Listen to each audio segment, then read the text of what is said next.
Había algo en el aire esa mañana, algo imperceptible, casi sagrado, como si el universo entero contuviera la respiración antes de presenciar lo impensable. Era el 6 de agosto de 1945 y el sol comenzaba a salir sobre la ciudad de Hiroshima, bañando sus estrechas calles con una luz dorada que parecía prometer un día más.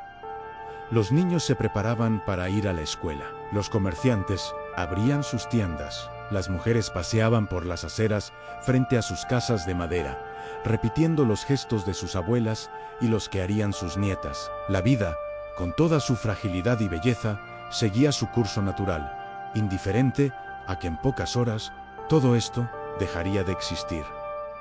Pero la guerra no olvida, la guerra no perdona. Y esa mañana, mientras Hiroshima despertaba a su rutina, el 509º ala compuesta de la Fuerza Aérea de los Estados Unidos ya estaba en el aire. 3 bombarderos B-29 Superfortress surcaban el cielo japonés a más de 9.000 metros de altitud, volando en formación precisa entre las nubes dispersas. Dentro de la cabina del Enola Gay, el coronel Paul Tibbets mantenía la mirada fija en el horizonte, las manos firmemente en los controles, su mente navegando entre el deber y algo que aún no tenía nombre. Había bautizado ese avión con el nombre de su madre, como buscando alguna forma de redención anticipada, algún hilo de humanidad que lo conectara con el mundo que estaba a punto de reescribir. En la bodega de bombas, ella esperaba, pequeño niño, la llamaban, con una ironía casi obscena para algo capaz de reescribir las leyes de la existencia misma. 4.400 kilogramos de acero, explosivos convencionales y uranio 235, un cilindro de la muerte de 3 metros de largo, pintado de gris oscuro, inofensivo en apariencia, apocalíptico en esencia. Nadie a bordo había visto lo que ella podía hacer. Nadie en la historia lo había visto. Los científicos del Proyecto Manhattan tenían sus ecuaciones, sus simulaciones, sus pruebas en el desierto de Nuevo México. Pero la teoría y la realidad son universos diferentes. Especialmente cuando se juega a ser diosa en Hiroshima, fue elegida con precisión quirúrgica, no por odio, sino por lógica militar. Una ciudad portuaria de importancia estratégica moderada, con una población de unas 350.000 personas, en su mayoría civiles. Su topografía era ideal, rodeada de montañas que concentrarían la explosión, amplificando su poder destructivo. Y a diferencia de otras ciudades japonesas, Hiroshima se había librado de los masivos bombardeos incendiarios que devastaron Tokio y Osaka. Estaba intacta, un lienzo en blanco donde el poder de la nueva era podía demostrarse sin ambigüedad. Los generales estadounidenses necesitaban claridad. Necesitaban que Japón comprendiera, sin lugar a dudas, que la resistencia era inútil, que algo fundamental había cambiado en el mundo. A las 8 de la mañana, los sistemas de alerta antiaérea de Hiroshima detectaron los aviones estadounidenses. Las sirenas resonaron por las calles, un sonido familiar que la población había aprendido a reconocer con los años. Pero solo había 3 aviones, un número demasiado pequeño para representar una amenaza real. Los japoneses sabían que los bombarderos estadounidenses llegaban en oleadas de cientos de aviones, oscureciendo el cielo con su presencia. 3 aviones probablemente eran misiones de reconocimiento. Luego, tras unos minutos de observación, las sirenas se silenciaron, la alerta se canceló, la gente regresó a sus actividades. Los niños reanudaron sus juegos. Los trabajadores regresaron a las fábricas. La ciudad respiró aliviada, sin darse cuenta de que respiraba por última vez cómo se conocía a sí misma. Dentro del Enola Gay, el navegante ordenó la aproximación final. La ciudad se extendía frente a él, perfectamente visible entre las nubes dispersas. El comandante de bombarderos Thomas Featherby se inclinó sobre su retícula Norden, ese instrumento de precisión que transformaba la destrucción en geometría. Localizó el puente Ayoye, una estructura en forma de T que cruzaba el río Ota, justo en el centro de la ciudad. Era el punto de mira perfecto, imposible de perder.Sus dedos ajustaron los controles con la delicadeza de un músico, afinando un instrumento. El avión volaba en línea recta, estable, a 320 kilómetros por hora. Todo estaba sincronizado.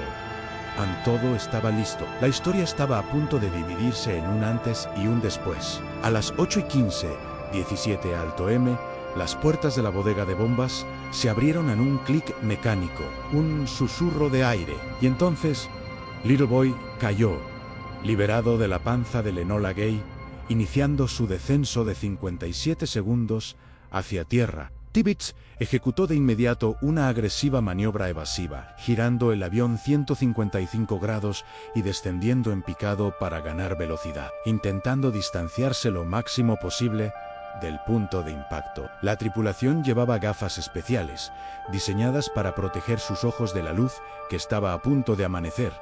Algunos rezaron, otros simplemente se aferraron con fuerza, preparándose para algo inimaginable. Abajo, la vida continuaba. Un hombre ataba los zapatos de su hijo pequeño. Una mujer tendía ropa limpia en el tendedero. Un grupo de estudiantes marchaba en formación para ayudar a limpiar los escombros de bombardeos anteriores en otras regiones. Un médico preparaba su consultorio para el día. Un monje tocaba la campana del templo. Momentos cotidianos, infinitamente preciosos. Los últimos fragmentos de un mundo a punto de evaporarse. La bomba cayó silenciosamente. No hubo silbato ni advertencia. Solo el aire cortado mientras el cilindro metálico descendía en una trayectoria perfecta, cargando en su interior la energía condensada de soles enteros. Al alcanzar una altitud de 580 metros, justo encima del Hospital Shima, a solo 240 metros del objetivo, los altímetros barométricos activaron el mecanismo de detonación. Y entonces ocurrió lo que nunca debió haber sucedido. El átomo se dividió. El uranio 235 alcanzó su masa crítica en una fracción infinitesimal de segundo. Los neutrones colisionaron con los núcleos, liberando más neutrones, que a su vez colisionaron con más núcleos, en una cascada exponencial de energía pura. La temperatura en el centro de la explosión alcanzó millones de grados Celsius, más caliente que la superficie del Sol, vaporizando instantáneamente todo en un radio de 800 metros. No hubo tiempo para el dolor, no hubo tiempo para el miedo. La gente simplemente dejó de existir, transformada en sombras quemadas sobre el hormigón, siluetas permanentes de donde una vez estuvieron los cuerpos. Primero llegó la luz, un brillo cegador, más brillante que 1000 soles, que se expandía en todas direcciones a la velocidad de la creación. Quienes la miraban directamente sentían que sus retinas se derretían al instante. La bola de fuego creció, envolviendo manzanas enteras de la ciudad, evaporando el río y consumiendo templos que habían resistido siglos. Y entonces llegó la onda expansiva, un muro invisible de presión atmosférica comprimida que viajaba a más de 1000 kilómetros por hora, arrasando con todo a su paso. Los edificios de hormigón se desintegraron. Las casas de madera estallaron en astillas. Los cuerpos fueron lanzados como hojas en un huracán. La nube de hongo comenzó a elevarse, lenta al principio, casi majestuosa. Una columna de humo negro, gris y naranja, que se arremolinaba sobre sí misma, creciendo, expandiéndose, alcanzando el cielo como si quisiera tocar a Dios en escombros, cenizas, fragmentos de lo que una vez fue una ciudad entera, fueron absorbidos hacia arriba, arremolinándose dentro de esa columna infernal, elevándose cada vez más hasta formar esa forma característica que se convertiría en el símbolo definitivo de la era nuclear. El silencio que siguió fue más ensordecedor que la propia explosión. Por un instante eterno, Hiroshima simplemente dejó de emitir sonido alguno. No hubo gritos ni llantos. No había nada más que un vacío absoluto, como si la ciudad entera hubiera sido arrancada de la realidad. Y entonces, lentamente, el mundo regresó. Pero era un mundo diferente, un mundo destrozado, un mundo donde las mismas leyes de la naturaleza parecían haber sido violadas. La radiación se propagó invisible y silenciosamente, más letal que la propia explosión. Rayos gamma y neutrones atravesaron cuerpos, destrozando moléculas de ADN, condenando a miles a una muerte lenta, incluso si habían sobrevivido a la oleada inicial. Personas que estaban a kilómetros de distancia, que creían estar a salvo, que ayudaban a los heridos, ya estaban muertas sin saberlo. La radiación no elige, no distingue entre soldado y civil, adulto y niño. simplemente destruye, célula a célula, transformando el cuerpo en su propio enemigo. Entre los escombros humeantes, comenzaron a emerger supervivientes. Se tambaleaban como espectros, con la ropa quemada o completamente desgarrada por la explosión. La piel colgando en tiras como papel mojado. Muchos tenían los brazos extendidos, intentando evitar que la carne quemada se tocara, creando una macabra procesión de no muertos que vagaban sin rumbo por las ruinas. Sus ojos estaban vacíos, no por falta de emoción, sino porque la mente humana simplemente carecía de la capacidad de procesar tal destrucción. El trauma era tan profundo que muchos habían perdido la capacidad de hablar, de reconocer rostros, de sentir algo más allá de un entumecimiento abismal. Las madres buscaban a sus hijos, que se habían convertido en cenizas. Los maridos llamaban a sus esposas, cuyos cuerpos yacían sepultados bajo toneladas de escombros. Los niños lloraban solos entre los escombros, pequeñas figuras ennegrecidas, rodeadas de un mar de destrucción que se extendía hasta donde alcanzaba la vista. El río Ota, antaño el corazón palpitante de la ciudad, rebosaba de cadáveres. Miles flotaban en silencio, con el rostro vuelto hacia el cielo que los había traicionado. Algunos aún estaban vivos cuando entraron al agua, buscando alivio a las quemaduras que cubrían sus cuerpos. Pero el agua no ofrecía salvación, solo otra forma de muerte. Los hospitales que aún seguían en pie se vieron desbordados al instante. Médicos y enfermeras, muchos de ellos heridos, trabajaban incansablemente en condiciones inimaginables. No había suficiente anestesia, no había suficientes vendajes, no había morfina, agua potable ni esperanza alguna de controlar la oleada de agonía que inundaba cada pasillo. Hacían lo que podían, sabiendo que era patética y trágicamente insuficiente. Amputaban miembros carbonizados con sierras improvisadas, cubrían las quemaduras con hojas porque no había otra opción, y observaban, impotentes, como miles de pacientes morían, con la vida consumiéndose por heridas que la medicina humana simplemente no estaba preparada para tratar. La tormenta de fuego comenzó unos 20 minutos después de la explosión. El intenso calor había creado una corriente ascendente tan potente que absorbió el oxígeno de toda la zona circundante, generando vientos que alcanzaron los 60 kilómetros por hora, todos convergiendo en el epicentro. Pequeños incendios que se habían iniciado independientemente se fusionaron en un infierno unificado, una conflagración que se alimentó de todo a su paso. Madera, papel, tela, carne, todo era combustible. El cielo se ennegreció de humo, bloqueando el sol, transformando el día en una noche artificial iluminada únicamente por el resplandor anaranjado de las llamas que devoraban los restos de la ciudad. Quienes se refugiaron en sótanos y refugios subterráneos murieron asfixiados cuando el fuego consumió todo el oxígeno disponible. Pasaron sus últimas horas en total oscuridad, sintiendo como el aire se enrarecía, luchando por respirar a medida que la temperatura subía gradualmente, cocinándose vivos en sus propios escondites. Cuando se encontraron, los cuerpos, días después, estaban perfectamente conservados por la falta de oxígeno, con los rostros congelados en expresiones de puro terror. En el Enola Gay, la tripulación presenció las consecuencias de su misión.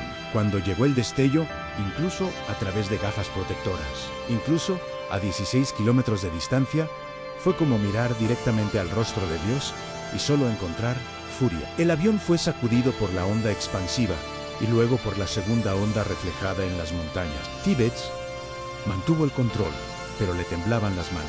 Cuando finalmente miró hacia atrás y vio la nube en forma de hongo ascendiendo hasta alcanzar los 18.000 metros de altitud, algo cambió en su interior.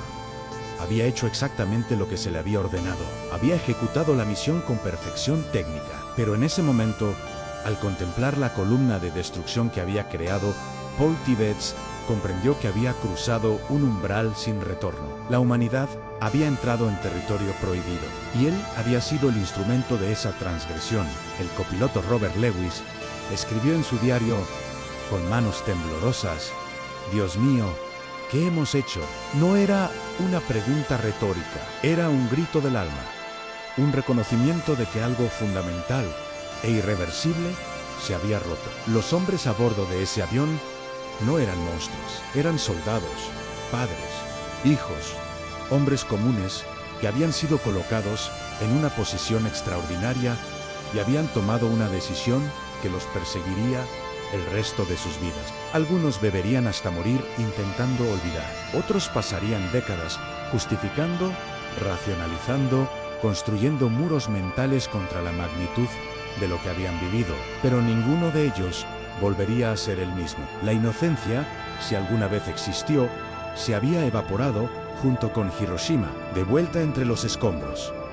Al caer la noche sobre la ciudad muerta, comenzó una lluvia negra. Enormes gotas grasientas, cargadas de hollín radiactivo y cenizas humanas, cayeron sobre los supervivientes que creían que lo peor había pasado. Abrieron la boca para beber, desesperados por agua, sin saber que estaban ingiriendo veneno. La lluvia negra extendió la contaminación aún más, asegurando que incluso quienes habían escapado de la explosión inicial llevaran la muerte dentro. En los días siguientes, se manifestó un nuevo tipo de horror. Personas que parecían relativamente ilesas comenzaron a morir. Primero, vómitos, luego diarrea con sangre, y finalmente, mechones de cabello que se les caían. Sus encías sangraban espontáneamente. Aparecían manchas moradas bajo la piel. Era envenenamiento por radiación, algo que los médicos japoneses nunca habían visto y que no sabían cómo tratar. Lo llamaban una enfermedad misteriosa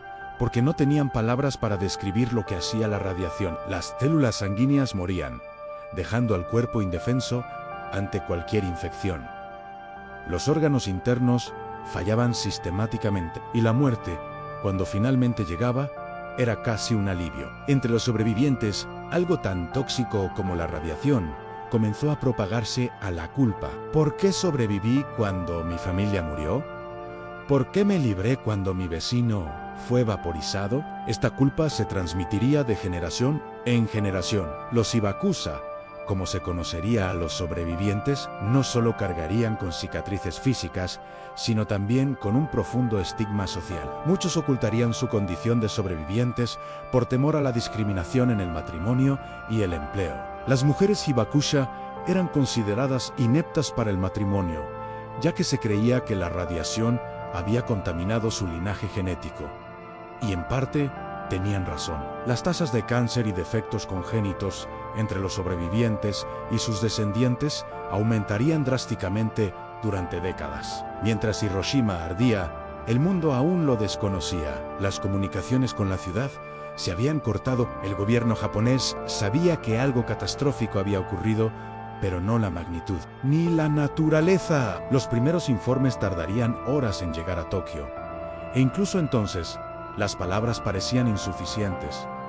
¿Cómo describir lo indescriptible? ¿Cómo explicar que una ciudad entera dejara de existir en un instante? Al principio, los generales japoneses se negaron a creerlo. Era imposible. Una bomba no podía hacer eso. Pero los informes seguían llegando, cada uno más terrible que el anterior, hasta que la ineludible verdad se impuso. En el mundo había cambiado, y Japón estaba en el lado equivocado de ese cambio.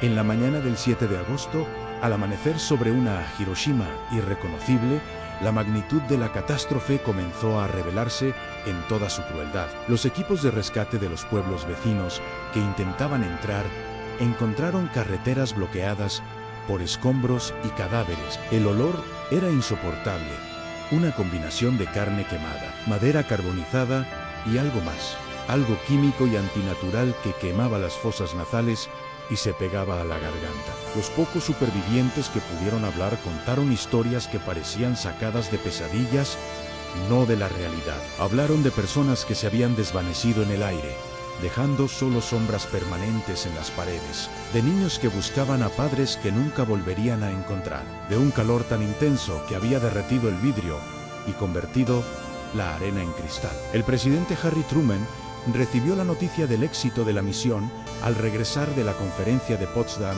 a bordo del USS Augusta. Estaba cenando cuando llegó el anuncio, y su reacción fue de visible satisfacción.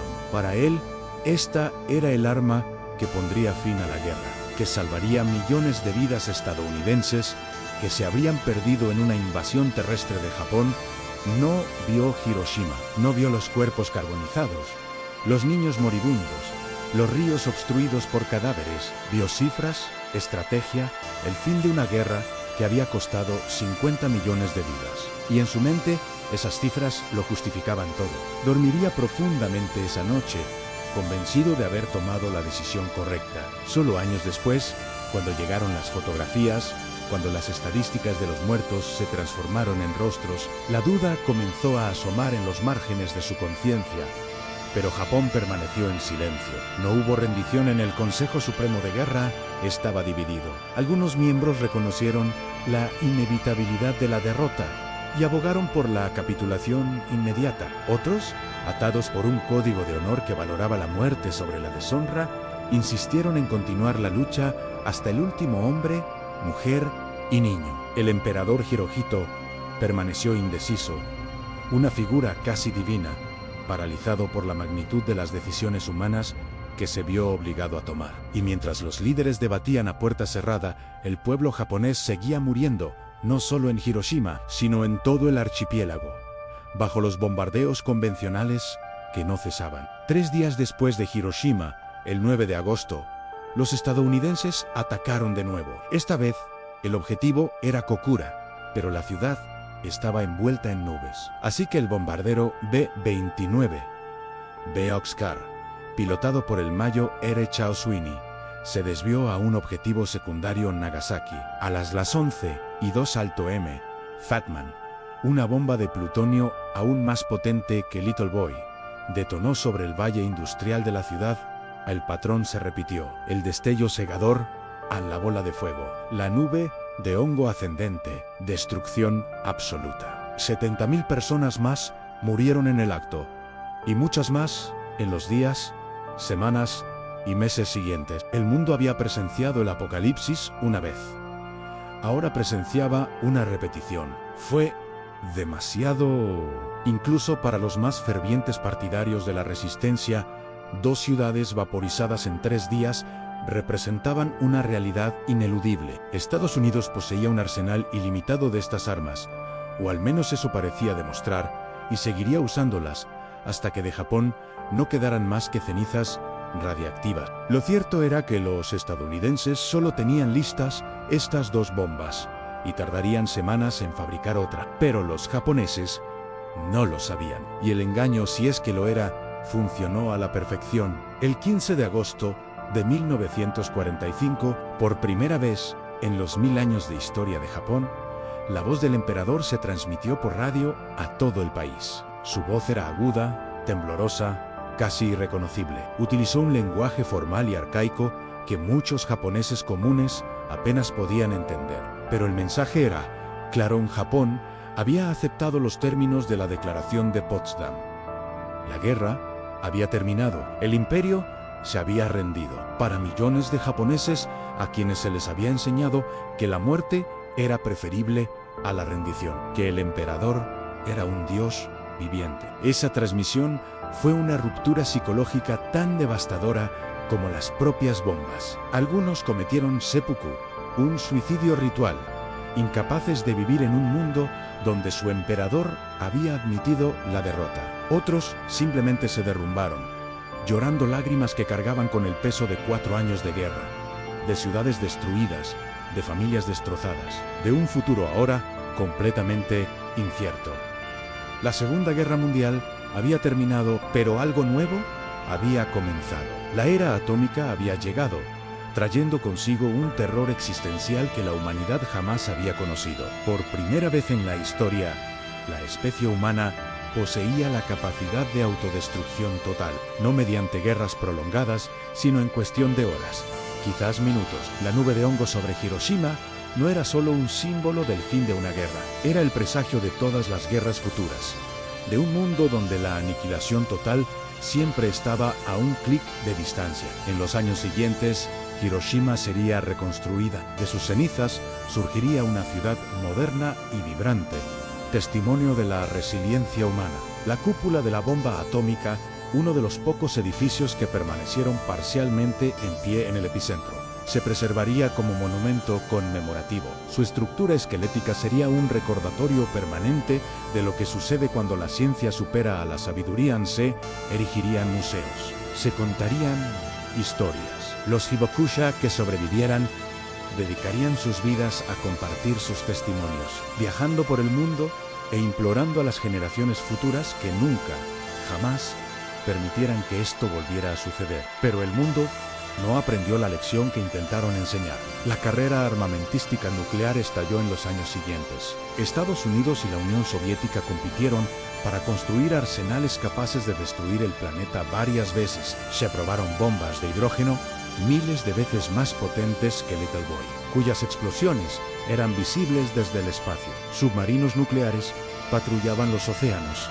transportando suficiente muerte para aniquilar civilizaciones enteras. Silos de misiles salpicaban continentes, su contenido dirigido a ciudades repletas de gente que vivía su vida normal, completamente ajena a que podrían dejar de existir en 15 minutos si algún general en algún lugar decidiera que había llegado el momento. Hiroshima se convirtió simultáneamente en una advertencia y una justificación. Una advertencia sobre el potencial de las armas nucleares, una justificación para poseerlas, porque ninguna nación quería ser el próximo Japón, indefensa ante un enemigo con el poder del átomo. Esta paradoja definiría la segunda mitad del siglo XX, paz mediante la amenaza de aniquilación mutua. Destrucción mutua asegurada, con su acrónimo acertadamente siniestro Anmadan locura.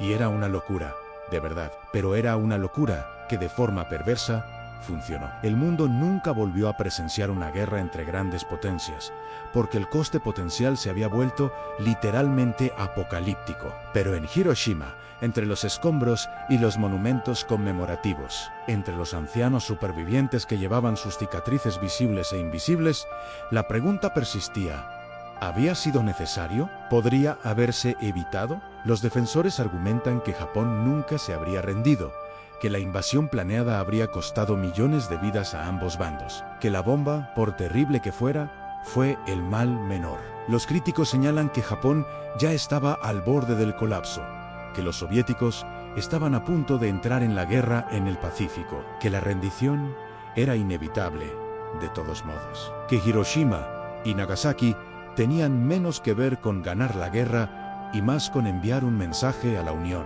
Soviética, demostrando el nuevo equilibrio de poder en el mundo de la posguerra. Probablemente, ambos tienen parte de razón y parte de error. La historia rara vez es tan clara como quisiéramos. Las decisiones se toman con información imperfecta, bajo inmensa presión, por personas falibles que intentan hacer lo mejor que pueden en circunstancias imposibles. Truman creía que estaba salvando vidas. Tibbets creía que estaba cumpliendo con su deber. Los científicos que construyeron la bomba creían que estaban protegiendo al mundo del fascismo, y quizás así era. Pero las 300.000 personas que murieron en Hiroshima y Nagasaki no estaban allí para comentar la sabiduría de esas creencias. Simplemente dejaron de existir, transformadas en vapor y cenizas. Sus vidas terminaron en un destello de luz más brillante que 1000 soles. Lo que queda décadas después es la pregunta fundamental que Hiroshima nos obliga a afrontar: ¿qué somos capaces de hacernos unos a otros cuando la supervivencia está en juego? ¿Hasta dónde llegaremos cuando creemos que nuestra causa es justa? ¿Cuál es el límite de la violencia aceptable en nombre de la paz?